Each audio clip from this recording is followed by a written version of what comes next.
നമ്മുടെ detail project report ഉണ്ടാക്കണം. അതിലേക്ക് റെയിൽവേക്ക് ആ അനൗൺസ്മെന്റ്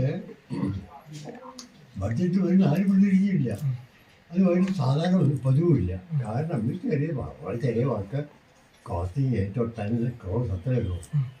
പക്ഷേ ഞാൻ കഴിഞ്ഞ 16th റെയിൽവേ ബോർഡ് പോയിട്ട് മന്ത്രിയെ കണ്ടപ്പോൾ ഇതിനോടെല്ലാം ഞാൻ പോയത് പോയത് വേറെ സംഗതിക്ക് അത് നിലമ്പൂർ നല്ല റെയിൽവേ നേട്ടാ പോയത്. ആ പോയ സമയത്ത് ഞാൻ അദ്ദേഹത്തോട് പറഞ്ഞു, ഇത് ഒന്നും മുകളിലില്ല, ഉള്ള ആവശ്യമുള്ള പ്രോജക്റ്റ് എടുക്കാൻ പറ്റില്ല, സ്റ്റേറ്റ് ഗവൺമെൻറ് ആക്ഷൻ എടുക്കില്ല, സംസ്ഥാന ഗവൺമെൻറ് ആക്ഷൻ എടുക്കില്ല. അപ്പോൾ അദ്ദേഹം എന്താ കുഴപ്പം? അപ്പോൾ ആദ്യമായിട്ട് എന്താ ചെയ്യണം എന്നോട്. അപ്പോൾ നമ്മൾ ആദ്യമായിട്ട് ഒരു ഡീറ്റെയിൽ പ്രോജക്റ്റ് നോക്കി ഉണ്ടാക്കാൻ വേണ്ടത്. ഇപ്പോൾ ഉടനെ ഉണ്ടാക്കാനോ ഇതേപാട്. അപ്പോൾ ഞാൻ പറഞ്ഞു, ഉണ്ടാക്കുകയാണെങ്കിൽ ഇത് DMRC ഏൽപ്പിക്കുകയാണ് നല്ലത്. കാരണം DMRC ഈ പ്രോജക്റ്റ് 2 പ്രാവശ്യം ഹാൻഡിൽ ചെയ്താണ്. എല്ലാ ഡാറ്റ എടുത്തുണ്ട്. അവരാണെങ്കിൽ 8 മാസം അവർ തീർക്കും. വേറെ ആരും വന്നാലും ചെയ്യുന്നത് 1.5 കൊല്ലം എടുക്കും. അപ്പോൾ തിരിച്ച് 1 വർഷം കൊണ്ട് ആയിക്കോട്ടെ. അത് അപ്പോൾ തന്നെ പ്രൈവറ്റ് സെക്രട്ടറി വിളിച്ച് പറഞ്ഞു, ഡീറ്റെയിൽ പ്രോജക്റ്റ് റിപ്പോർട്ട് ഉണ്ടാക്കാൻ ഇത് കൊടുക്കും, പെർമിഷൻ കൊടുക്കും. അതിന് DMRC ചെയ്യാനാണ് കൊടുക്കുക. എന്നാണല്ല എനിക്കറിയില്ല. DMRC ഇൻ ടേൺ വിളിക്ക് വിട്ടു. അതാണ് എനിക്ക് പറഞ്ഞത്. എന്നിട്ട് അതിന് പബ്ലിസിറ്റി കൊടുക്കാൻ പറഞ്ഞു. പേപ്പർ അന്ന് പബ്ലിസിറ്റി കൊടുത്താണല്ലോ പേപ്പറിൽ. ഞാൻ കൊടുത്തല്ല. സാർക്ക് കേന്ദ്രത്തിൽ നിന്ന് രേഖാമുഖേന എന്തെങ്കിലും വിവരം തന്നിട്ടില്ല? അത് വേറെ താമസം. അങ്ങനെ പെട്ടെന്ന് വരില്ലേ. ഇതുവരെ ഒരു രേഖയും കിട്ടിയിട്ടില്ല. പക്ഷേ മന്ത്രിയോട് നേരിട്ട് പറഞ്ഞ സ്ഥിതിക്ക് അപ്പോൾ ഞാൻ മടങ്ങി വന്നോളെ ഞാൻ മന്ത്രിക്ക് ലെറ്റർ അയച്ചു. അദ്ദേഹം നമ്മൾ സംസാരിച്ചല്ലോ, ഇതിനുള്ള സാങ്ഷൻ മന്ത്രിയിലുണ്ടായിരുന്നില്ല. മന്ത്രി 2-3 ദിവസം മുമ്പേ വന്നിട്ടുള്ളേ. ഇതിനില്ല. ഞാൻ മന്ത്രി ഇൻസ്ട്രക്ഷൻ കൊടുക്കണ്ടേ. ഇത്ര ചില സാഹചര്യങ്ങളിൽ ഇത്തരം, അതായത് ബഡ്ജറ്റിലല്ലാതെ പുറത്ത് ഇത്തരത്തിൽ റെയിൽവേ മന്ത്രി ഈ പ്രസ് മീറ്റുകളൊക്കെ വിളിച്ച് പദ്ധതികൾ പ്രഖ്യാപിക്കാറുണ്ട്. അത്തരം ഒരു പ്രഖ്യാപന നീക്കമായിരിക്കും ഇനി ഉണ്ടാവുക? അല്ല ഇനി ഉണ്ടാവുക.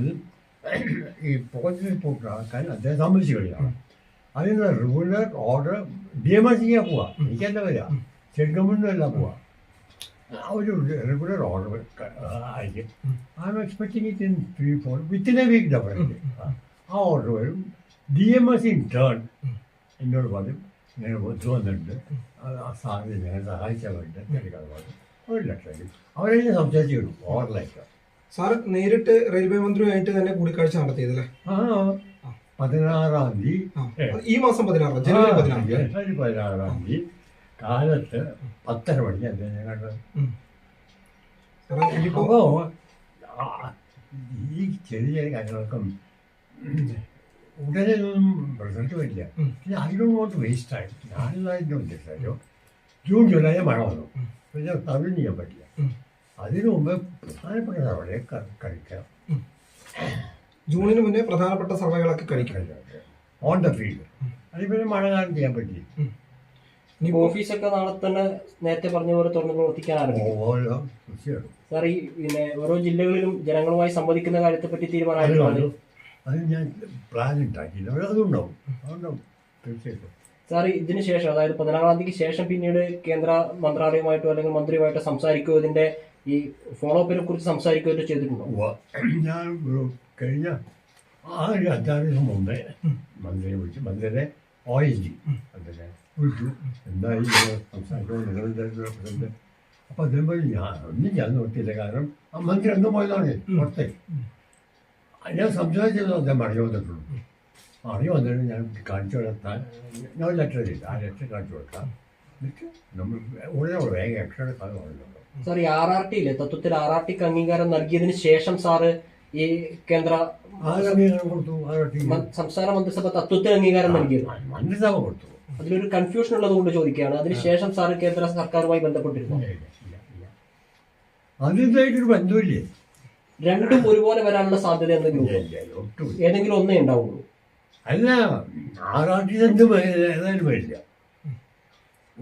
RRT എന്ന് പറഞ്ഞാൽ അത് വെറും സബർബൻ ട്രാഫിക്കാണ്. അതിനുള്ളതാണ്. അത് നമുക്ക് ചോദിച്ചതല്ലത്. അതിൻ്റെ ആവറേജ് സ്പീഡ് ഒരു 50 കിലോമീറ്റർ 55 കിലോമീറ്റർ ആവറേജ് സ്പീഡേ ഉള്ളൂ. നമ്മൾ 200 കിലോമീറ്റർ സ്പീഡിലാണ് സംസാരിക്കുന്നത്. സാർ ഇതിന്റെ ഒന്നുകൂടി ക്ലാരിറ്റിക്ക് വേണ്ടി ഇതിന്റെ പ്രഖ്യാപനം എപ്പോഴുണ്ടാവുന്നതാണ് സാർ പ്രതീക്ഷിക്കുന്നത്? ഈ നമ്മുടെ പദ്ധതി അതിവേഗ റെയിലിന്റെ പ്രഖ്യാപനം അങ്ങനെ പ്രഖ്യാപനമില്ല. കാരണം ഇപ്പോൾ വെറും ഡീറ്റെയിൽ പ്രോജക്റ്റ് റിപ്പോർട്ട് ഉണ്ടാകുള്ളൂ. ഡീറ്റെയിൽ പ്രോജക്റ്റ് റിപ്പോർട്ട് ഉണ്ടാക്കാനുള്ള ഓതറൈസേഷൻ അത് വരും within a week or 10 days. അത് വരും. ഞാൻ ഇനി ആൻറ്റിസിപ്പേഷൻ ആയിപ്പോയാണ്. അത് വന്നിട്ട് റിപ്പോർട്ട് ഉണ്ടാക്കിയിട്ട് റെയിൽവേ ബോർഡ് അയച്ചു കൊടുക്കണം. പല സ്റ്റേജിലും അത് അവർ എക്സാമിൻ ചെയ്തിട്ട് പ്രോജക്റ്റ് സാങ്ഷൻ ആവുള്ളൂ. അതിന് പണം തിരിച്ചൊക്കെ അപ്ലൈ ഉണ്ടാവുള്ളൂ. ഈ റെയിൽവേ ബഡ്ജറ്റിന് ഒരു ഗുണപ്പെടുന്നത് വെച്ചാൽ അനൗൺസ്മെൻറ്റ് ആവശ്യമില്ല. അപ്പോൾ railway minister got full powers to do allocation reallocation. പ്രത്യേകിച്ച് ഈ സർവേ ചെയ്യാനുണ്ടോ, സർവേ ചെയ്യാൻ got full powers straight way. ആരാ സമ്മതിച്ചത്? സാർ ഇപ്പോൾ പറഞ്ഞ പോലെ 16-ാം തീയതി അടുത്തിരിക്കുകയാണ്. അപ്പോൾ ടീം ഫോം ചെയ്യാതെ എങ്ങനെയാ ഈ ഇനിയിപ്പോൾ ജനങ്ങളുമായിട്ട് കമ്മ്യൂണിക്കേറ്റ് 15-ാം തീയതി ടീമുണ്ടല്ലോ, അതിന് ആൾക്കാർ പറഞ്ഞ് മനസ്സിലാക്കാൻ സാറ് നേരിട്ട് തന്നെ എത്തും. ഞാൻ ആദ്യം മലപ്പുറം തന്നെ ആയിരിക്കുമല്ലോ. അതും തിരിച്ചില്ല കേട്ടോ. ഒരു ജില്ലയിൽ ഒരു കേന്ദ്രം എന്നുള്ള രീതിയിലായിരിക്കും ആ പ്ലാൻ ചെയ്തിട്ടില്ല. എങ്ങനെ വേണ്ടത് ഇത് ബജറ്റിൽ എനിക്ക് മലപ്പുറം ആദ്യം പോകണം. മലപ്പുറം മുംബൈയിലല്ലോ. ഇപ്പൊ പ്രോജക്റ്റ് മലപ്പുറത്ത് കൂടെ പോകണമില്ല. ഇപ്പോഴല്ലേ കൊണ്ടുവരാം. അതുകൊണ്ട് ജനങ്ങൾക്കിടയിൽ വലിയ സ്വീകാര്യതയാണല്ലോ. തീർച്ചയായിട്ടും അത്ര ഉപകാരമായിരിക്കും. ഇപ്പം അടുത്ത എയർപോർട്ടിൽ ടച്ച് ഗ്രേറ്റ് തിങ്. ഇപ്പോൾ ഇവിടെയുള്ള ആൾക്ക് എയർപോർട്ടിൽ കൂടി അത് വന്നു കഴിഞ്ഞാൽ 20 മിനിറ്റ് വേണ്ടി ഇവിടെ സ്റ്റേഷൻ വരുന്നത് എയർപോർട്ട്. ഇതിന് എയർപോർട്ടിൽ സ്റ്റേഷൻ ഉണ്ടല്ലോ. അത് 20 മിനിറ്റ് ഇവിടെ എത്താൻ. നിങ്ങൾ ഇത് തെറ്റിദ്ധരിച്ചിരിക്കുകയാണ്. ഇത് what I am doing is ഈ ഡീറ്റെയിൽ പ്രോജക്റ്റ് റിപ്പോർട്ടിനകത്താണ് അതാണ് വേണ്ടത്. പദ്ധതി നടത്താനുള്ള പോലെ ഇതുണ്ടാക്കിയിട്ട് അതായത് പല സ്റ്റേജിലും ഡിസ്കഷൻ വേണേ. ഡീറ്റെയിൽഡ് ആയിട്ടുള്ള ഒരു പ്രൊജക്ട് ഉണ്ടാക്കുന്നതിന്റെ ഭാഗമായിട്ടാണ് പ്രൊജക്ട് ഉണ്ടായതിനു ശേഷം ഇത് മറ്റൊരു പ്രഖ്യാപനത്തിലേക്ക് അല്ലെങ്കിൽ അതിലേക്ക് വരുള്ളൂ അല്ലേ? അതുകൊണ്ടാണ് ഈ ബജറ്റിൽ അത് ബഡ്ജറ്റിൽ ഇങ്ങനത്തെ സാധാരണ പെടാനില്ല. പക്ഷേ ഒരു 7 കോറിഡോറുകൾ പ്രഖ്യാപിച്ചിട്ടുണ്ട്. പ്രഖ്യാപിച്ചിട്ടുണ്ട്. അത് വേറെ അത് ഈ ഘട്ടത്തിൽ പെടുന്നതല്ല. അത് ഏത് അതിവേഗം എന്താ പറയുന്നത്, എന്താ പറയുന്നത്, ഏത് റെയിൽ കോൺട്രാക്ടല്ലേ കൊണ്ടുള്ളൂ. അതെ അതെ ഹൈബ്രിഡ് കൊണ്ടുപോകണല്ലോ. കൂടുതൽ വാർത്തകൾക്ക് news 18 Keralam YouTube channel subscribe ചെയ്യുക.